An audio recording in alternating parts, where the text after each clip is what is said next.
Bonjour, je me présente, Fawzi Jawahdou, professeur de sciences physiques au lycée Carthage Birs. Le travail que nous avons présenté aujourd'hui a été fait en collaboration avec mon collègue, M. Khaled Bendoula, professeur au lycée pilote de Tunis, sous la conduite de M. Fawzi Hammami, inspecteur général des sciences physiques. Rappelez-vous que nous avons déjà vu des chapitres relatifs aux réactions nucléaires, au nucléaire d'une façon générale. Nous avons commencé par parler du noyau et de la constitution du noyau, puis nous avons parlé de la stabilité, de l'instabilité des noyaux. Nous avons vu que pour savoir si un noyau il était stable ou bien instable, il fallait calculer son énergie de liaison par nucléon. Et si vous voulez alors comparer la stabilité de deux noyaux, il suffisait de comparer les énergies de liaison par nucléon des deux noyaux. Celui qui possède l'énergie de liaison par nucléon la plus élevée, c'est le noyau le plus stable. Forcément, celui qui va avoir la valeur la plus petite pour l'énergie de liaison par nucléon, c'est celui qui est le plus instable. S'il est instable, il a tendance forcément à se transformer pour évoluer vers un état plus stable, ou bien définitivement vers un état stable. Nous allons aujourd'hui aborder le dernier chapitre relatif à cette partie-là. Nous allons étudier les réactions nucléaires provoquées. Je rappelle que nous avons déjà étudié les réactions nucléaires spontanées. Ce sont des réactions de type qui se font spontanément. Ce sont des intégrations qui peuvent se faire de plusieurs façons différentes. On a parlé de la désintégration alpha qui était spontanée et qui consistait à émettre un noyau d'hélium spontanément, bien sûr. Le noyau, il émet un noyau d'hélium spontanément. Nous avons parlé de la radioactivité bêta-, où le noyau qui est instable, il émet une particule plus petite que le noyau d'hélium, un électron en particulier. Puis nous avons parlé de l'émission de la radioactivité bêta+, qui était artificielle et au cours de laquelle il y avait émission d'une particule semblable à l'électron. C'est une particule qui ressemble énormément à l'électron, elle est de charge positive. Puis il y avait l'émission gamma, au cours de laquelle il y avait émission de photons d'énergie assez élevée. Alors, on attaque le dernier chapitre. Il s'agit alors essentiellement d'un chapitre qui s'intéresse aux réactions provoquées. Alors, je présente les objectifs de la leçon. Les principaux objectifs de cette leçon-là sont les suivants. Nous allons commencer par distinguer des réactions nucléaires spontanées des réactions provoquées. On va faire la différence. Bien entendu, les réactions spontanées, ça se comprend, ce sont des réactions qui se font spontanément, toutes seules, sans apport extérieur, ni d'énergie, ni de rien du tout. On va par la suite les comparer par rapport aux réactions provoquées. Puis, on va par la suite essayer de passer à deux cas de réactions provoquées, à savoir la fission et la fusion nucléaire, ce qui va nous amener par la suite à écrire les équations des réactions des transformations correspondant à ces modes-là. Puis, à partir de cela, on va justifier la variation accompagnant la fission et la fusion nucléaire. Au cours d'une réaction nucléaire, ça, vous devez vous rappeler qu'il y a dégagement d'énergie. On va encore essayer de voir d'où provient cette énergie. Puis, par la suite, à la fin du chapitre, on va essayer d'évaluer l'énergie libérée, de donner la valeur de l'énergie libérée, comment on peut calculer l'énergie libérée au cours de ces réactions-là. Alors, on commence par une petite introduction dans laquelle on va présenter certaines photos. Là, vous arrivez à distinguer ce qu'on appelle par une centrale nucléaire. Une centrale nucléaire, je simplifie, c'est une usine qui fabrique de l'électricité. Sauf que c'est une usine qui fabrique l'électricité à partir de réactions nucléaires. C'est pour cela qu'on l'appelle une centrale nucléaire. Puis, une photo qui représente le Soleil, et vous savez très bien que le Soleil, il dégage une importante quantité d'énergie. On va essayer d'expliquer au cours de notre chapitre l'origine de l'énergie qui provient du Soleil. D'où provient l'énergie du Soleil. Une autre photo. Alors, là, c'est une centrale nucléaire, apparemment qui est en désinstallation. Il s'agit d'une photo qui représente la catastrophe nucléaire de Tchernobyl en Ukraine. Ça fait 30 années que cette centrale-là, elle a explosé, et 30 années plus tard, aujourd'hui, donc les dégâts sont toujours visibles. Donc, vous imaginez bien que les centrales nucléaires, bon, ils ont un côté positif comme ils ont un côté quand même assez négatif. On va voir donc les avantages et les inconvénients du nucléaire plus tard. Puis, un cliché, une photo réelle qui représente donc ici l'explosion d'une bombe à hydrogène, d'une bombe nucléaire à hydrogène et les dégâts, donc les effets destructifs d'une réaction de fusion. On commence sans plus tarder à donner les définitions et les écritures des équations de réaction. Nous commençons tout d'abord donc par grande 2, définition d'une réaction nucléaire provoquée. Donc une réaction nucléaire provoquée, c'est en fin de compte une réaction nucléaire qui touche le noyau, donc elle est contrairement à la radioactivité qui concernait des réactions qui étaient donc spontanées. Donc, cette réaction-là est une réaction qui va être provoquée. Donc, il va y avoir un apport extérieur, soit de particules, on va voir les détails donc, petit à petit. Donc, je donne la définition. Donc, il s'agit d'une réaction déclenchée par le choc d'une particule sur un noyau atomique. La particule peut être, par exemple, un neutron. Ça peut être n'importe quelle autre particule. Une réaction nucléaire provoquée peut être aussi due au choc de deux ou plusieurs noyaux donc, qui vont donc, rentrer ensemble en collision. Donc, ça, c'est d'une manière générale. Donc, nous commençons par le premier exemple de réaction provoquée. On va voir donc trois types de réactions provoquées avec un premier exemple qui est assez simple d'ailleurs. Il s'agit de la transmutation. Donc, qu'est-ce que c'est qu'une transmutation? C'est bien entendu une réaction, on vient de le dire, qui touche le noyau. Mais c'est une réaction qui n'obéit à aucune règle. Donc, vous avez des noyaux qui rentrent en collision ensemble, ou bien vous avez des noyaux qui sont heurtés par des neutrons ou bien par des protons. Et bien entendu, lorsqu'on veut écrire l'équation d'une réaction nucléaire, vous vous rappelez, donc il faut toujours écrire les lois de conservation. Je rappelle alors ici que la première loi de conservation, c'est la conservation de Z, le numéro atomique Z. Donc très très vite, donc, on remarque ici que si on fait la somme des numéros atomiques à gauche, ça fait la somme des numéros atomiques à droite, la somme des nombres de charges. Donc 2 plus 7, ça fait 9 à gauche. 1 plus 8, ça fait bien 9. Vous savez aussi qu'une réaction nucléaire doit conserver le nombre de masses, le nombre de nucléons, protons et neutrons. Si on compte, alors ici, le nombre de masses des différents éléments, des différents noyaux qui sont placés à gauche, on a 4 plus 14, ça fait 18. Et là, alors ici, 1 plus 17, ça fait bien 18. Et on continue, donc ce sont des exemples qui sont donnés dans le tas. Donc, retenez bien qu'au cours d'une réaction nucléaire, il faut toujours conserver Z et toujours conserver l'A, n'est-ce pas? Et bien entendu, on va parler par la suite de la conservation de l'énergie, hein, d'accord? Donc ça, c'est une transmutation d'une manière générale. Donc la transmutation n'obéit pas à une règle assez précise. On va passer alors maintenant à un deuxième exemple de réaction nucléaire provoquée, qui va être provoquée. Et là, c'est très important, c'est la fission. En français, fissionner quelque chose, cela veut dire fragmenté, divisé par deux, scinder donc quelque chose. Donc c'est la même approche que celle donc en physique nucléaire. Donc qu'est-ce que c'est que la fission? Définition. Donc par définition, la fission nucléaire est une réaction où sous le choc d'un neutron lent, donc il va y avoir un neutron assez lent, il ne faut pas qu'il soit assez énergétique, il doit avoir donc une vitesse assez réduite. Alors ce neutron lent, qu'est-ce qu'il va faire? Donc il va rentrer en collision avec un noyau lourd.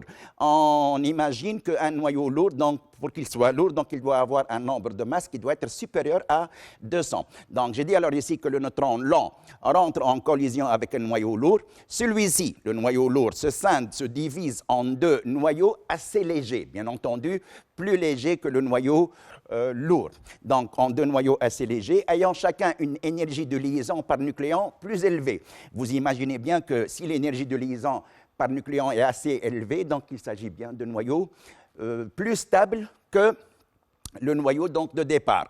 Alors au cours de cette réaction, de cette transformation, il y a émission d'autres neutrons. Donc, attention, il y a un neutron qui va essayer de fissionner le noyau lourd, mais on remarque alors ici que au cours de cette transformation-là, il y a d'autres neutrons qui sont émis à partir du noyau. Donc, au cours de cette transformation, il y a émission d'autres neutrons. Alors, notez bien, un neutron est lent pour qu'il puisse y avoir une fission.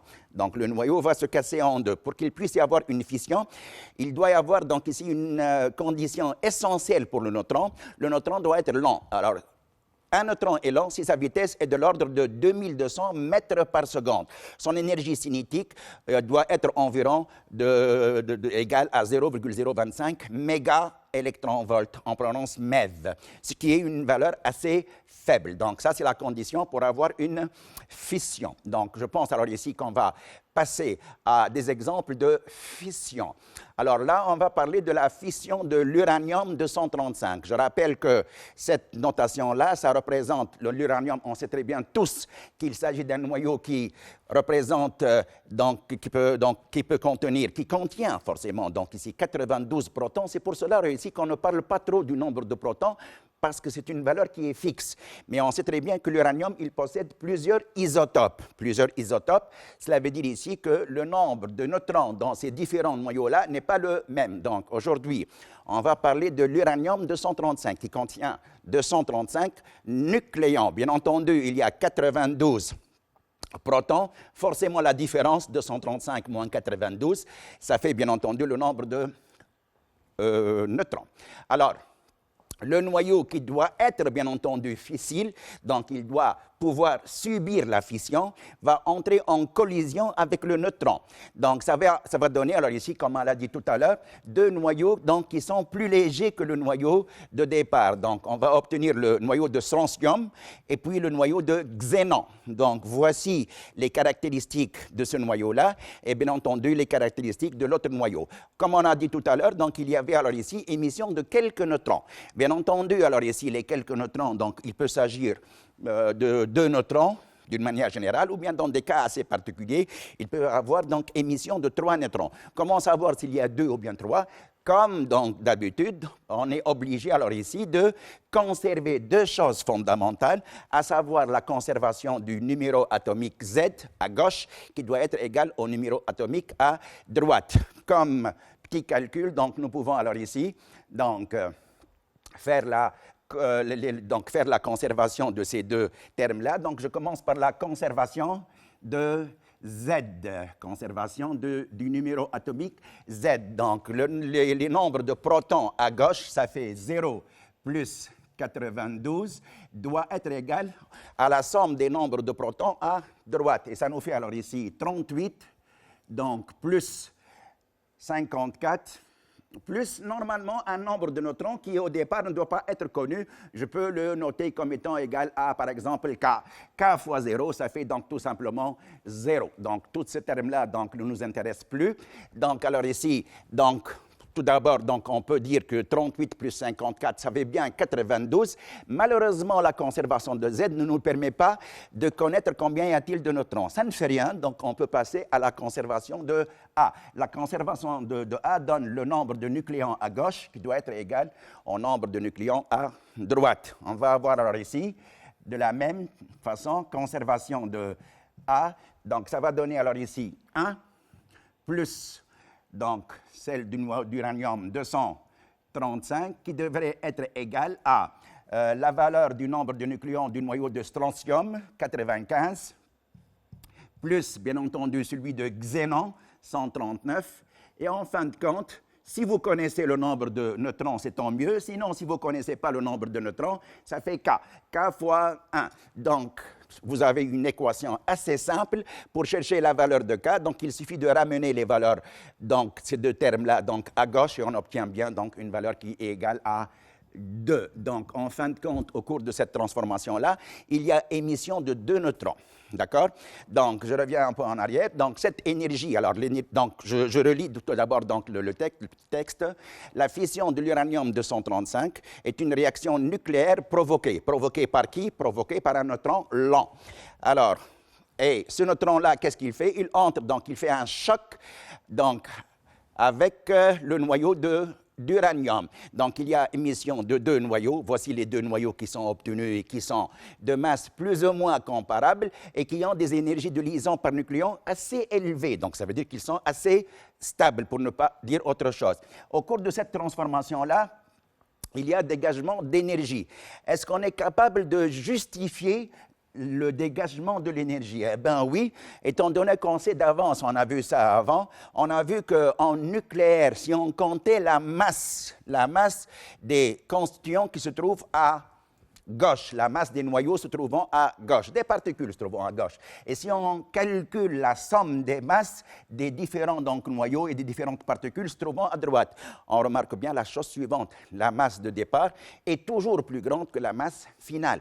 Donc, en fin de compte, au cours d'une réaction nucléaire, même le cas d'une fission, il y a donc diminution de la masse du système. Donc, le système va perdre sa masse. Et vous vous rappelez bien de la formule d'Einstein. Qu'est-ce qu'il a dit Einstein? Donc, il a dit la chose suivante. Si un système il perd de la masse, donc forcément cette masse-là qui est perdue, elle va se transformer en énergie. C'est le principe d'équivalence masse-énergie. Donc voici le deuxième exemple. Donc c'est un exemple de fission, comme tout à l'heure. Donc là, vous avez donc ici le même noyau d'uranium, U92-235, qui va entrer en collision par un neutron. C'est toujours le même principe. Au cours d'une fission, lorsqu'on veut fissionner 2 noyaux, donc c'est toujours donc, le même principe. Vous prenez un noyau qui doit être, bien entendu, d'une part assez instable, d'autre part, il doit être fissile. Vous n'allez pas frapper n'importe quel noyau, donc ça peut être donc une réaction impossible à réaliser. Sauf que vous allez me dire, alors ici, on a fait l'exemple tout à l'heure, non, parce que le phénomène est toujours aléatoire. Je rappelle qu'il s'agit d'un phénomène aléatoire, avec des conditions un tout petit peu particulières. Peut-être bien que le neutron, là, il possède une énergie assez particulière. Dans ces conditions-là, on va avoir un deuxième type de réaction avec le même noyau de départ. Donc, voici l'équation de la réaction, puis on va revenir au schéma. Alors là, vous avez le noyau fissile, l'uranium 92-235. Il va être heurté par un neutron qui doit être assez lent. C'est une condition essentielle. Ça va donner 2 noyaux plus ou moins donc, comparables. Le noyau de krypton, classé numéro 36, donc il contient 36 électrons. Je parle de l'atome. Le noyau, il contient forcément 36 protons. Et la différence entre 91 et 36, ça fait le nombre de neutrons. Plus le noyau de barium avec 56 protons. Et la différence entre 142 et 56, ça fait le nombre de neutrons. Dans ces conditions-là, c'est une réaction différente de tout à l'heure. Donc, il y a production, il y a émission, non pas de 2 neutrons, mais plutôt de 3 neutrons. Comme tout à l'heure, pour connaître le nombre de neutrons, il suffit d'écrire les lois de conservation. Conservation de Z et bien entendu conservation de A. Je tiens à vous faire la remarque suivante, c'est que d'habitude en chimie, lorsqu'une espèce se répète à gauche et à droite, elle est écrite à gauche et à droite, d'habitude en chimie, on la simplifie. En nucléaire, donc, il n'est pas question de simplifier les particules qui se trouvent d'un côté et de l'autre, étant donné que leur comportement n'est pas le même. Ça, c'est un neutron lent qui va heurter le noyau d'uranium, donc... Voilà. Donc là, c'est un neutron donc, assez lent qui va donc entrer en collision avec un noyau d'uranium. Et là, ce sont des neutrons qui sont émis au cours de la réaction. Donc, ils n'ont pas le même comportement. D'accord? Donc, alors, on vient de dire que les neutrons figurant dans les 2 membres de l'équation jouent des rôles totalement différents. On ne peut pas les simplifier. Alors, dans ces conditions-là, alors ici, donc, une fois que vous allez alors heurter le noyau d'uranium, donc, il va, donc, puisqu'il est instable, donc, il va se déstabiliser davantage. Donc, il va commencer à se fragmenter. Donc, voici votre noyau instable. Et par la suite, donc, il va se casser en 2 parties. Voici les 2 noyaux qui sont obtenus lors de la fission, lors de la cassure. Donc, il y a production d'énergie, bien entendu, sous forme, par exemple, de rayonnement gamma.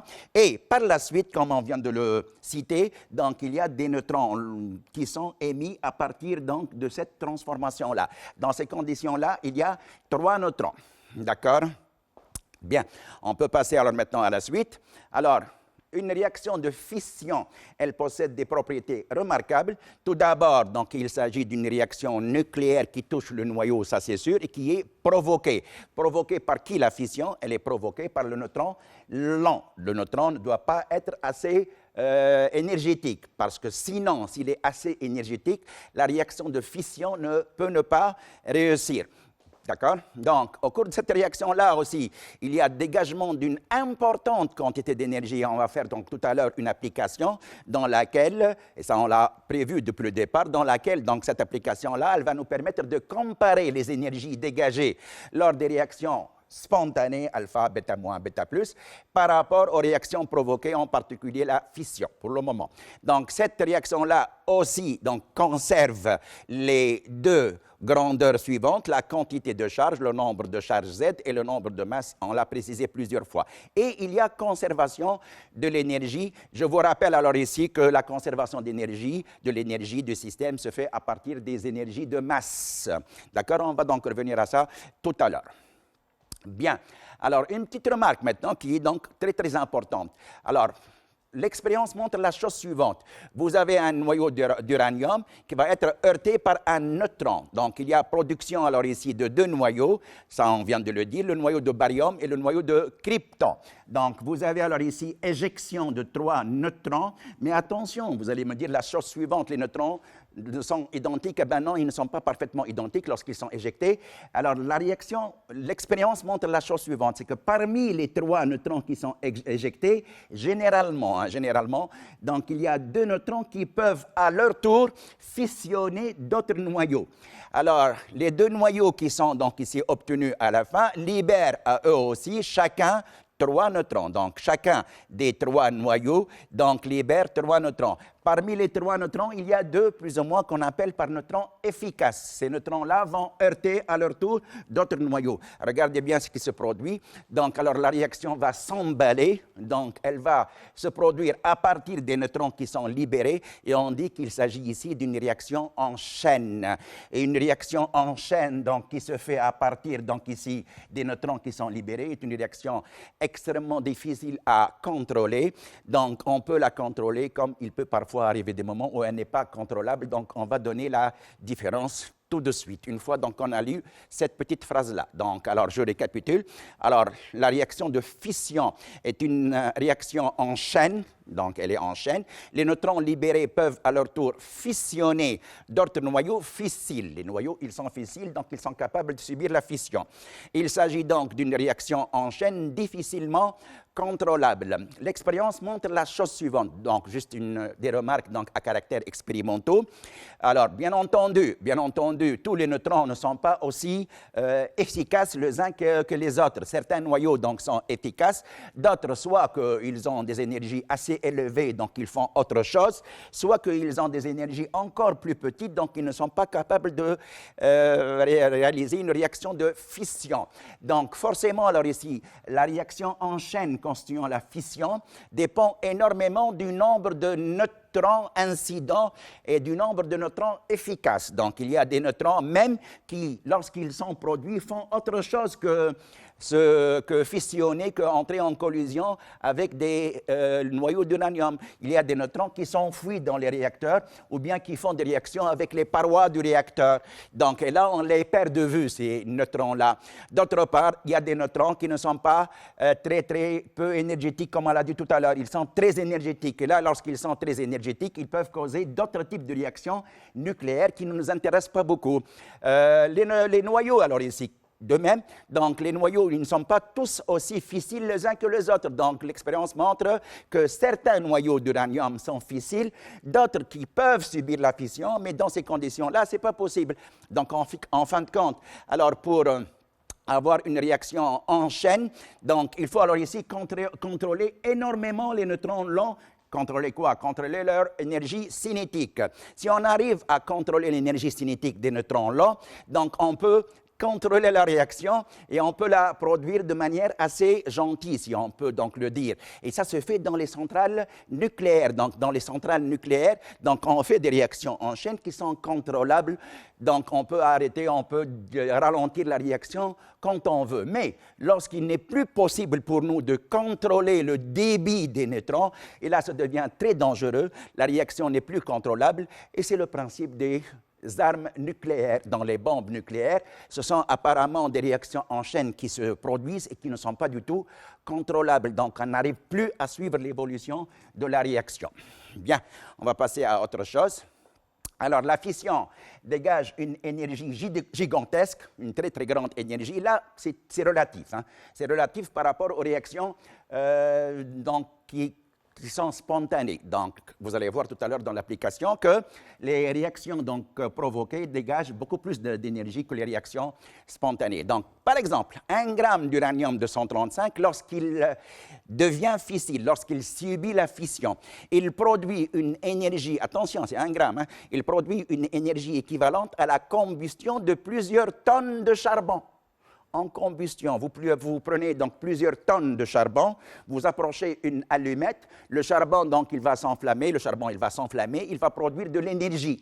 Et bien entendu, donc on vient de dire, et on ne s'est pas trompé là-dessus, que 1 gramme d'uranium, seulement 1 gramme fissile, produit autant que des tonnes, plusieurs tonnes de charbon ou bien même de pétrole en combustion. Donc vous imaginez bien l'énergie donc libérée au cours d'une fission. Alors, autre chose, les neutrons libérés par la fission d'un noyau possèdent une très grande énergie cinétique, ça on vient de le dire.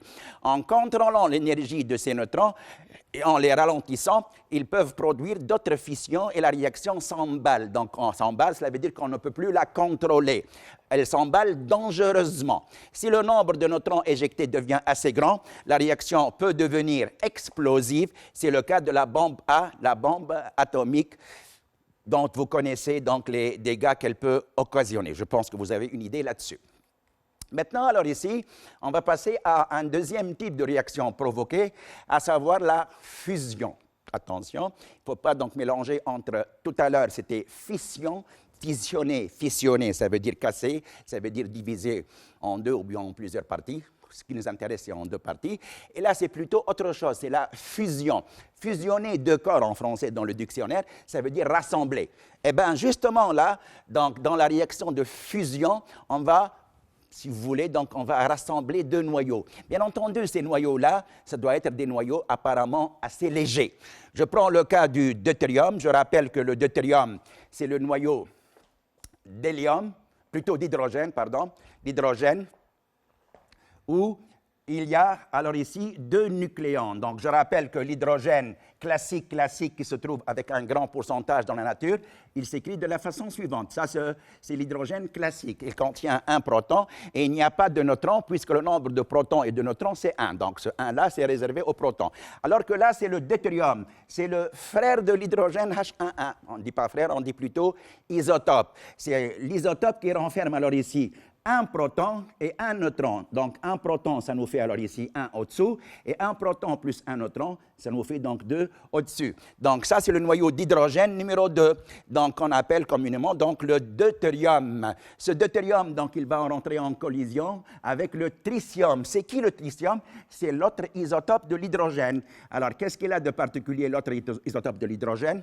Bien entendu, je ne discute pas sur le Z, c'est toujours 1, mais là, alors ici, puisqu'il s'agit de tritium, donc il va y avoir automatiquement un proton et 2 neutrons. La somme des différentes particules, ça fait 3. Voici le noyau de tritium. Donc, au cours de notre réaction, un noyau de deutérium donc, va entrer en collision. Les deux donc, vont entrer, donc ils vont faire un choc. Ça va donc nous permettre de réaliser une fusion. Ça veut dire que les deux noyaux ils vont coller ensemble. Ça va donner donc ici un noyau d'hélium. Le noyau d'hélium, regardez bien, il comporte bien entendu 2 protons et automatiquement 2 neutrons, comme le schéma l'indique. Donc, vous avez ici le noyau d'hélium. Alors, 2, c'est toujours classique, puisque l'hélium est classé numéro 2. Et là, vous avez 2 plus 2 au-dessus, donc ça nous fait 4. Ça, c'est le nombre de masses. Nous remarquons la chose suivante, bien entendu. Si on essaie de faire la conservation du nombre de charges et du nombre de masses avec ces deux noyaux-là et avec le noyau obtenu en fin de compte. Regardez bien pour le nombre, pour la conservation de Z.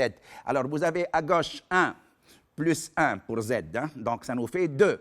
Donc la règle est conservée, donc on conserve Z qui est égal à 2. Mais si on fait la conservation du nombre de masse A, nous avons ici 2 plus 3, ça fait 5, et là ce n'est pas possible puisqu'il y a 4. Donc forcément, il y a une autre particule dont on n'a pas tenu compte. Eh bien, l'autre particule donc, dont on va tenir compte, c'est le neutron apparemment, et je rappelle que le neutron, son symbole, il s'écrit de la façon suivante. Donc, le neutron ne contient pas de charge, donc le nombre de charges, il vaut 0.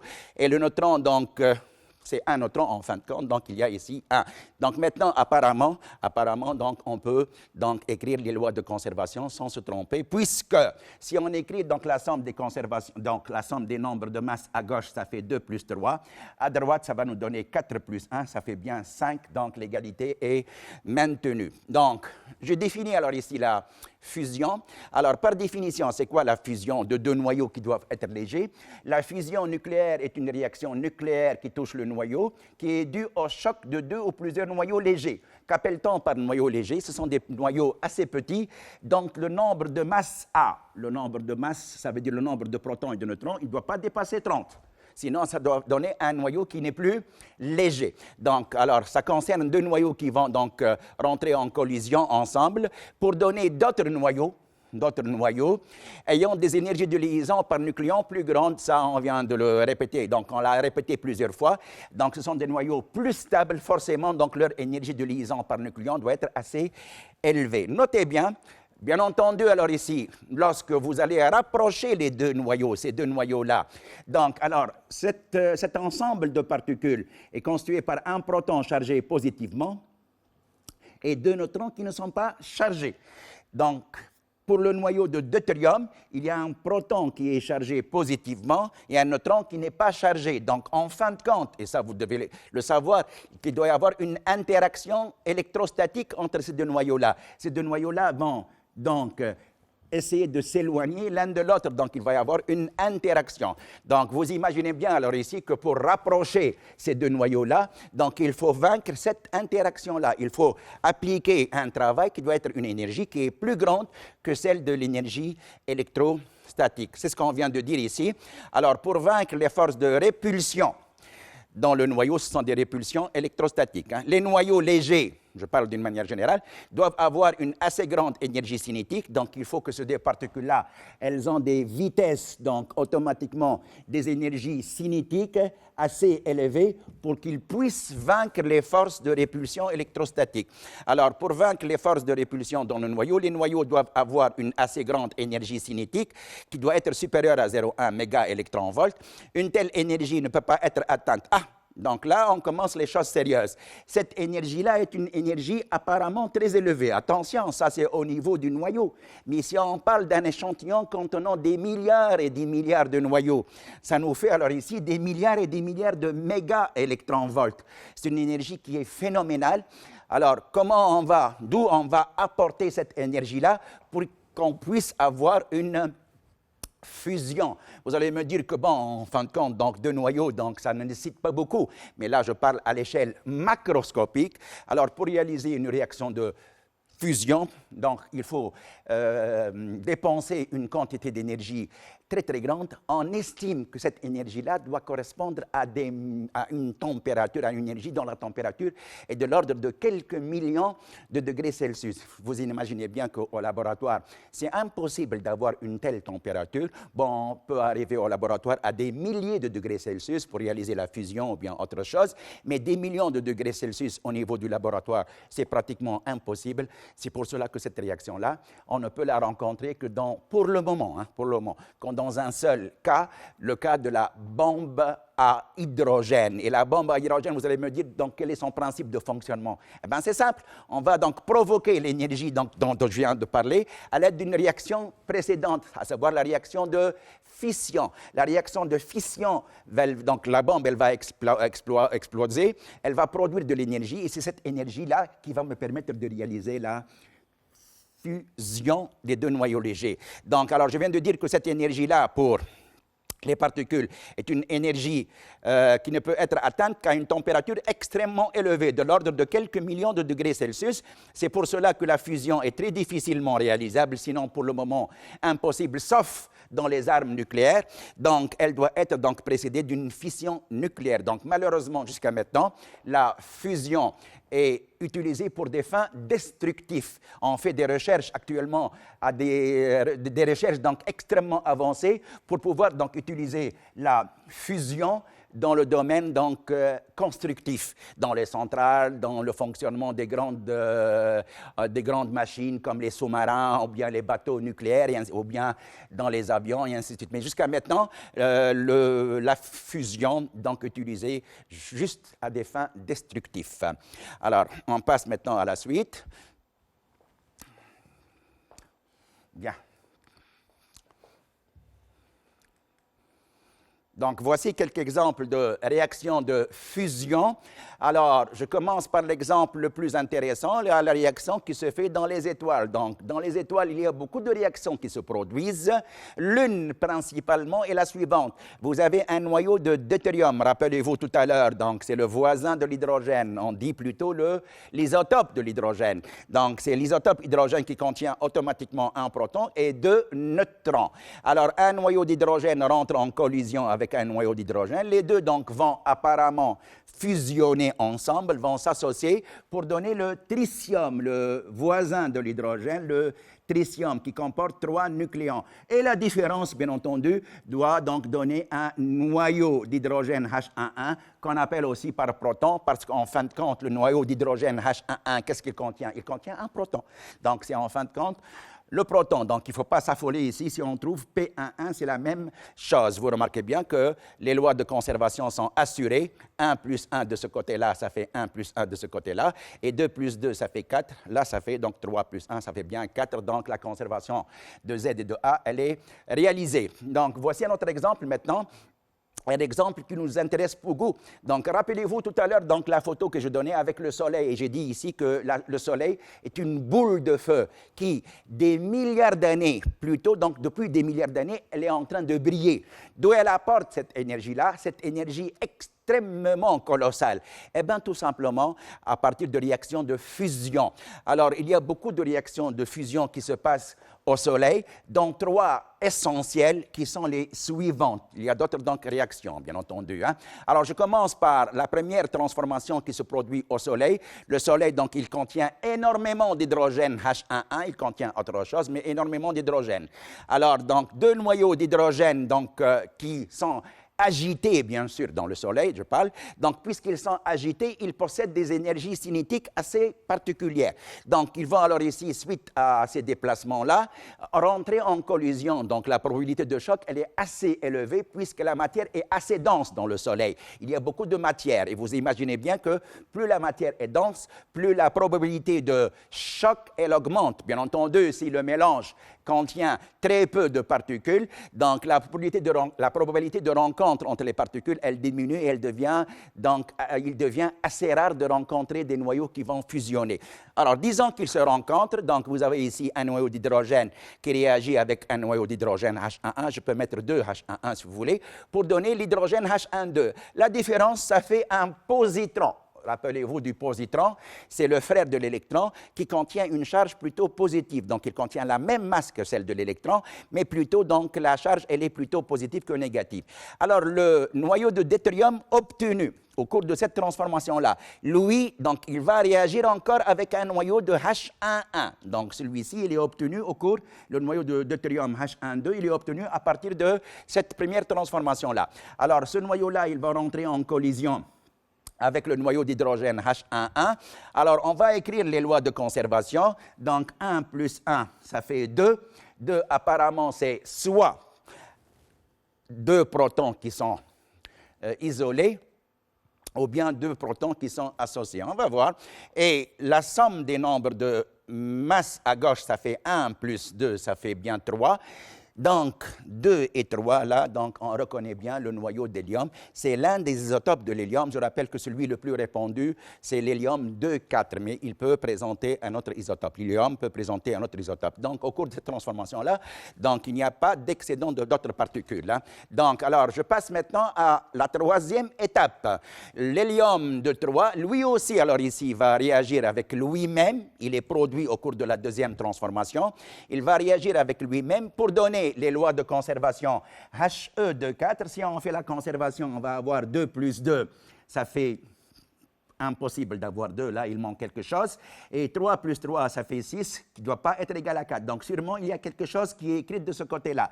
Alors je préfère alors ici écrire donc les lois de conservation pour essayer de voir de quoi il s'agit. Alors, pour la conservation de Z, nous avons à gauche, donc 2 plus 2, ça fait bien 4. 2 plus 2, ça fait bien 4. À droite, donc, je vais avoir alors ici 2 pour le noyau d'hélium, 2, 4, et quelque chose comme, par exemple, un Z pour la nouvelle particule, qui est inconnue. Cette particule-là, cette valeur-là de Z, elle est inconnue que nous sommes en train de chercher. Alors, on va chercher Z, ça nous fait 2. Pour le moment, ça ne me dit rien du tout. Et on va essayer alors maintenant d'écrire la loi de conservation de A. Vous avez alors ici pour la conservation de A, la somme des A à gauche, 3 plus 3, ça fait 6. Ça doit être égal à ceux de gauche, de droite, pardon. Et là, à droite, ça fait 4, plus un noyau qui est inconnu pour nous. Allez, on va dire A. Donc, A est égal à quoi alors ici? 3 plus 3, ça fait 6. Ôté de 4, ça fait 2. Donc, c'est une particule, regardez bien alors ici. Le nouveau donc, noyau qui est obtenu ici, il possède 2 comme Z et 2 comme A. Là, je ne reconnais aucune particule dans la nature qui présente cette caractéristique-là. Le seul qui ne contient, parce que là, s'il y a 2 protons, il ne doit pas y avoir de neutrons. La seule particule qui ne contient pas de neutrons, c'est l'hydrogène H11. L'hydrogène H11, il ne contient pas de neutrons. Il n'y a pas d'autres particules qui ne contiennent pas de neutrons. Donc, alors, on imagine alors ici que c'est possible qu'au lieu d'avoir une seule et unique particule, il y a 2 particules, donc 2 atomes, 2 noyaux d'hydrogène. Donc, si vous les rassemblez en tous les deux, donc vous allez avoir cette particule-là qui est obtenue par calcul. Voici comment on fait pour écrire les équations des réactions nucléaires. Bien. Maintenant, on va passer à la suite.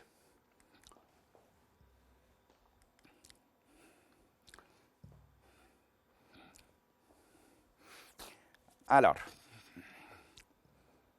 bien. La suite est la suivante. Bien. Donc, alors, on va revenir donc, aux différentes photos que nous avons donc données tout à l'heure. La fusion qui se produit au cœur du Soleil et des étoiles est la source d'énergie de l'univers. Ce que nous percevons sous la forme de lumière et de chaleur résulte des réactions de fusion qu'on vient de donner maintenant, qui se produisent au cœur du Soleil et des étoiles. Donc, en fin de compte, si le Soleil il brille, c'est suite aux réactions nucléaires de fusion, de fusion des noyaux qui sont légers. Maintenant, on termine avec une application. Donc, et ça, on l'a donné dans les objectifs au début du chapitre, une application qui va nous permettre de comparer les bilans énergétiques au cours des différentes réactions nucléaires. Donc, je vais vous donner 3 types de réactions nucléaires. Une qui est spontanée. Je vais choisir pour vous, par exemple, une désintégration bêta-moins. On va chercher l'énergie libérée au cours d'une désintégration bêta-moins. Puis, on va donc essayer de faire de la même façon avec une désintégration, plutôt une réaction nucléaire provoquée. On va choisir le cas d'une fission, puis on va faire de la même façon et on va donc utiliser une réaction de fusion. Donc, on va faire 3 cas de réaction nucléaire et on va essayer de comparer les énergies pour voir laquelle produit plus d'énergie que l'autre. Donc, je commence alors ici par l'application 1. Ce sont les applications, les questions, elles se ressemblent. Alors, l'application 1 concerne l'énergie libérée lors d'une désintégration spontanée, bien entendu de type bêta-.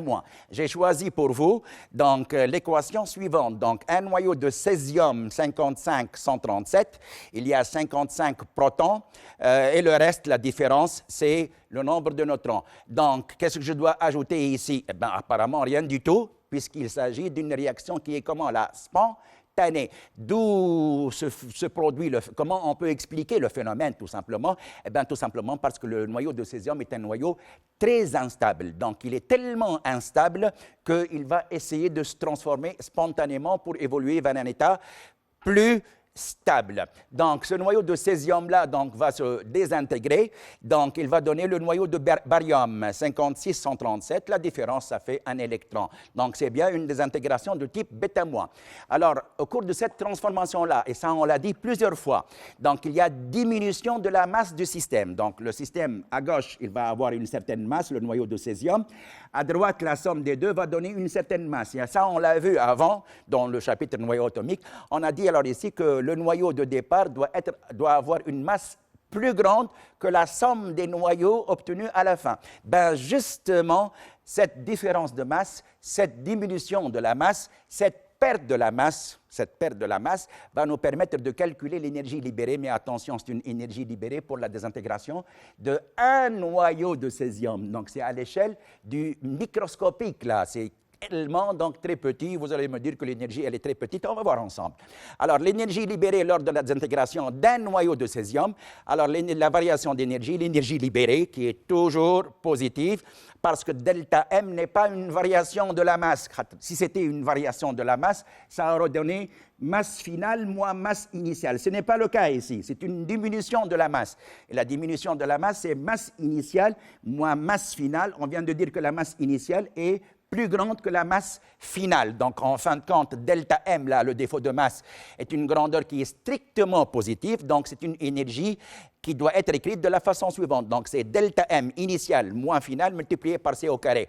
Alors, delta M, c'est le défaut de masse. Rappelez-vous que c'était masse de départ moins masse de la fin. Donc, masse du noyau de césium moins masse de barium moins masse de l'électron. Le tout fois C au carré. Je connais les valeurs des masses, mais malheureusement, je les connais non pas dans le système international, je les connais en E, unité de masse atomique. Alors, voici la masse du noyau de césium, elle est pratiquement égale à 137, c'est pour cela qu'on dit qu'il s'agit d'un nombre de masse, on l'a appelé un nombre de masse, ça fait 136,8768 pour la masse de ce noyau-là. Ça, c'est la masse du noyau de barium, et ça, c'est bien entendu la masse de l'électron. Toute cette différence-là, elle est exprimée en E. Et je rappelle alors ici que, alors pour travailler donc, en nucléaire, donc là, donc je m'excuse, donc on va effacer. Alors pour travailler en nucléaire, on a dit alors ici qu'il vaudrait mieux ne pas travailler dans le système international. Ou bien sûr, ça dépend des données qu'on vous donne, bien entendu. Alors je rappelle alors ici que 1E, c'est une unité de masse utilisée en nucléaire. Ça vaut alors ici soit 1,66 10 puissance moins 27 kg. C'est la transformation la plus gentille, si vous voulez, ici. On passe de l'unité de masse atomique vers le système international. Les masses dans le système international sont exprimées en kilogrammes. Nous avons donc une autre unité donc, pour les masses. C'était l'équivalent masse-énergie. Rappelez-vous, nous avons dit que 1U peut être égal donc aussi, si on l'exprime avec l'équivalent énergétique, à 931,5, donc MeV par C au carré. D'accord? Donc, 1E, c'est 931,5, MEV par C au carré. Regardez bien qu'est-ce que j'ai fait. Donc, j'ai fait la différence en E. J'ai par la suite multiplié par 931,5 MEV par C au carré pour transformer le E en MEV par C au carré. Là, j'ai mon C au carré donc, qui est écrit donc, à droite. Ça résulte donc de l'expression là. Donc, je peux simplifier par C au carré. Qu'est-ce qui reste? Eh bien, il reste tout simplement la valeur. Donc, cette différence-là multipliée par 931,5 qui est exprimée directement en MEV. Ce n'est pas la peine de passer au système international. Donc, voici la différence. Attention, ça doit donc être très, très, très précis. Alors, le nucléaire résulte de la précision de ces valeurs-là. Donc, on obtient 1,816 425 mégaélectronvolts. Si vous voulez, s'il vous arrive, donc ici, l'intérêt de porter cette valeur-là dans le système international, je rappelle que 1 mégaélectronvolt, c'est 1,6 10 puissance moins 13 joules. En multipliant par 1,6 10 puissance moins 13, je retrouve la valeur en joules. Et ça nous fait 2,906 10 puissance moins 13 joules. C'est une valeur très, très, très, très petite. Ça, je suis d'accord avec vous, mais c'est une valeur qui est obtenue pour la désintégration de un noyau. Essayons de passer alors ici à l'énergie libérée, par exemple, pour un échantillon assez particulier. Je vais choisir pour vous un échantillon de masse M égale à 1 gramme de césium. 1 gramme de césium, donc il contient apparemment un nombre très très grand de césium. On va commencer alors ici par chercher le nombre de noyaux présents dans 1 gramme. Et si j'arrive à chercher le nombre de noyaux présents dans 1 gramme de matière, donc je multiplie par l'énergie libérée au cours de la désintégration de un seul noyau, et j'aurai donc l'énergie produite lors de la désintégration d'un échantillon de 1 gramme. Alors, le nombre de noyaux, c'est la masse totale de l'échantillon, et la masse totale, c'est 1 gramme. Je l'ai ramené dans le système international en kg. Et la masse du noyau de césium, la voici, c'est 136,8 766 en E. Alors, pour passer au système international, j'ai multiplié par 1,66 10 puissance moins 27 kg. Vous avez le rapport en kilogrammes. Je simplifie, ça va me donner un nombre. Bon, alors ce nombre-là, ça fait un nombre qui est extrêmement élevé. Ça fait 7,3 10 puissance 21. Des milliards et des milliards de noyaux dans un gramme de matière de césium qui va subir la désintégration bêta-. Donc, voici le nombre de noyaux présents dans un gramme. On va alors maintenant essayer de chercher l'énergie libérée lors de la désintégration d'une matière d'un échantillon égal à 1 gramme. Donc, voici les calculs, qu'est-ce qu'ils vont donner. Alors, donc, l'énergie de combustion, je retourne un peu en arrière, s'il vous plaît. Donc, ça, c'est le nombre de noyaux dans un échantillon de 1 gramme. Alors, pour chercher l'énergie pour la désintégration de 1 gramme, donc j'ai pris l'énergie obtenue pour un noyau que j'ai multiplié par le nombre de noyaux. Ça nous fait une valeur extrêmement grande, ça fait 2,121 10 puissance 9 joules.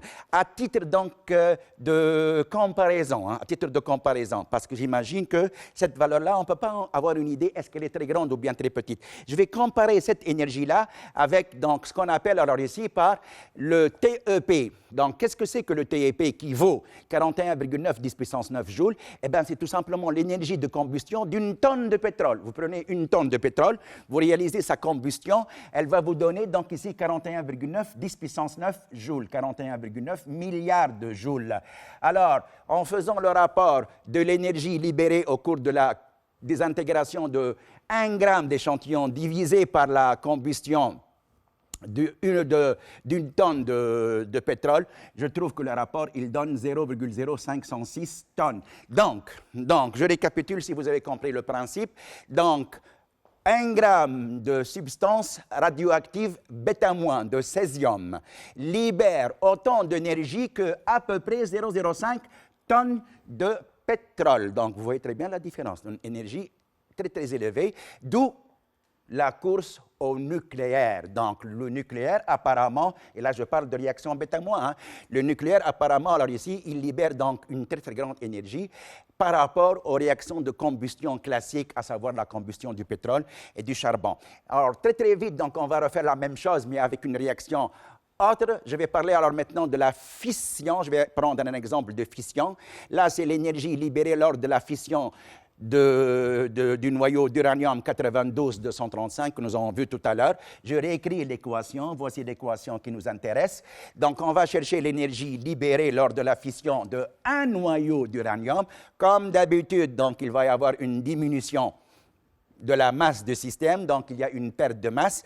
Alors l'énergie libérée provient de la perte de masse, tout à l'heure, donc j'ai donné dans l'énoncé. L'origine des énergies obtenues, eh bien l'origine de l'énergie obtenue au cours d'une réaction de fission ou bien même bêta-, c'est une énergie qui provient suite à une diminution de la masse du système. Alors je vais alors ici faire la différence comme d'habitude, ça fait noyau de départ l'uranium plus noyau de neutrons, ces valeurs-là, on doit vous les donner. Moins la somme des noyaux obtenus à votre droite, les noyaux obtenus en fin de compte, ça fait strontium, xénon et 2 fois la masse du neutron. Donc, bien entendu, on fait les calculs. Voici les valeurs qu'on devrait vous donner dans l'énoncé. Et là, donc je retourne un peu en arrière.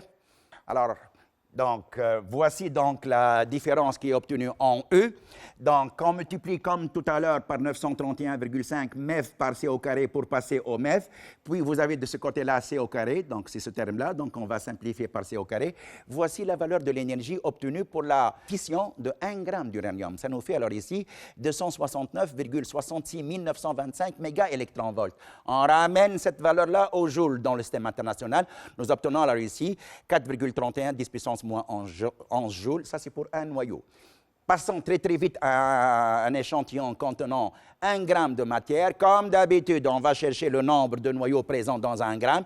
Ça fait 10 puissance moins 3 kg divisé par la masse d'un noyau multiplié par 1,66 10 puissance moins 27 pour passer au kilogramme. J'obtiens le rapport suivant. Voici le nombre de noyaux se trouvant dans 1 gramme d'uranium. Donc, alors l'énergie libérée au cours de la fission de 1 gramme de matière fissile, ça fait alors ici, pour 1 gramme, hein, ça fait l'énergie pour un seul noyau multiplié par le nombre de noyaux. Ça nous fait cette valeur-là en joules. Si on fait le rapport comme tout à l'heure pour savoir quel est l'équivalent énergétique avec les tonnes de pétrole, donc nous obtenons ici le rapport suivant. Rappelez-vous tout à l'heure, donc pour une tonne de matière qui subit la radioactivité bêta-, eh bien on a trouvé qu'il s'agissait d'une valeur correspondant à 0,05 tonnes. Regardez bien maintenant la valeur. Pour 1 gramme de matière fissile, eh bien 1 gramme de matière fissile qui subit la fission donnerait la même quantité d'énergie que 2,632 tonnes de pétrole. Vous prenez 2,6 tonnes de pétrole, c'est assez grand quand même, ça vous donne une certaine énergie. Eh bien, ça correspond à la même quantité d'énergie que juste un tout petit gramme de matière fissile. Et je termine avec le dernier exemple concernant donc l'énergie libérée au cours d'une fusion. Alors, je prends un exemple de réaction dans le tas comme ça. Donc, vous avez cette petite réaction-là qui consiste à faire fusionner le noyau d'hydrogène H12 avec le noyau d'hydrogène H13. Alors, comme d'habitude, donc, au cours de cette transformation-là, il y a une diminution de la masse. Il y a une perte de masse. Alors, l'énergie libérée donc, est égale à défaut de masse multiplié par C au carré. Ce n'est pas la variation d'énergie, c'est l'énergie libérée. C'est le défaut de masse. Ce n'est pas la variation de la masse, c'est plutôt la diminution de la masse, le défaut de masse. C'est comme d'habitude, donc masse du système au début, moins masse du système à la fin pour ne pas avoir des signes moins à traîner ici. Alors, qu'on multiplie par C au carré, donc j'ai remplacé les valeurs des différentes masses en unités de masse atomique. Comme d'habitude, j'ai multiplié par 931,5 MEF par C au carré pour passer au MEF. Alors, C au carré va être simplifié. Voici l'énergie libérée lors de la fusion d'un seul noyau. Bon, c'est très petit quand même, mais si on passe à l'échelle macroscopique, on va passer donc maintenant à la question 2 qui concerne l'énergie libérée lors de la formation de 1 gramme de HE24. Donc là, vous avez deux noyaux qui sont différents, donc je ne peux pas donc chercher l'équivalent pour ces deux noyaux-là. Alors, je prends donc 1 gramme de noyau HE24. Je vais commencer donc tout d'abord par chercher le nombre de noyaux. Donc, alors le nombre de noyaux, c'est masse de l'échantillon sur la masse du noyau. Alors, la masse de l'échantillon, c'est 1 gramme. Ça nous fait, dans le système international, 10 puissance moins 3 kg. Divisé par la masse d'un noyau de l'hélium HE24, donc voici la valeur, c'est 4,0015 U. D'accord? Donc, et il faut passer du U vers le kilogramme dans le système international. Alors, vous allez multiplier par 1,66 10 puissance moins 27. Donc là, il y a 10 puissance moins 27 près. Donc ça, c'est le moins 27 près. Ça, c'est le nombre de noyaux contenus dans l'échantillon de 1 gramme. Donc voici le rapport que je viens de faire maintenant. Alors, on va multiplier le nombre de noyaux présents dans 1 gramme de matière obtenue et on va la multiplier par l'énergie libérée obtenue lors de la fusion qui nous permet d'avoir un seul noyau de hélium de 4. Donc, la valeur de l'énergie, c'est 4,23 10 puissance 11 joules, tout calcul fait. Alors, pour passer maintenant à l'équivalent énergétique en TEP, en tonnes de pétrole, donc il suffit alors ici de prendre l'énergie libérée au cours de cette réaction-là pour 1 gramme, bien entendu, et de faire le rapport avec l'énergie obtenue pour une tonne de pétrole. Donc, l'énergie obtenue pour une tonne de pétrole, lorsqu'elle subit une combustion, c'est 41,9, 10 puissance 9. Ça nous fait un rapport qui est égal à 10,09, bien sûr, 10,09 tonnes. Donc, 1 gramme de matière qui va subir plutôt, donc ici, lorsqu'on fait réagir ces deux noyaux-là pour avoir 1 gramme d'hélium, ça donne une énergie exactement égale à 10 tonnes et quelques de pétrole qui subissent la combustion. Vous remarquez bien alors ici que les énergies sont de plus en plus croissante. Donc, l'énergie obtenue au cours d'une désintégration bêta- est assez grande quand même. L'énergie obtenue au cours de la fission est beaucoup plus importante. L'énergie obtenue pour la fusion est encore beaucoup plus importante. Donc, vous comprenez bien l'intérêt porté sur le nucléaire, l'intérêt porté en particulier sur la réaction de fusion. Eh bien, pourquoi? Parce que tout simplement, elle apporte plus d'énergie. Et je conclus là-dessus. Alors, vous avez l'énergie libérée au cours d'une réaction de fusion est plus importante que celle libérée au cours d'une réaction de fission, qui est encore plus grande que celle obtenue d'une désintégration spontanée. Mais attention, ceci pour une même masse de l'échantillon. Vous ne pouvez pas comparer si vous n'avez pas la même masse. Alors, d'où l'intérêt porté sur la recherche pour les réactions nucléaires. D'accord? Bien.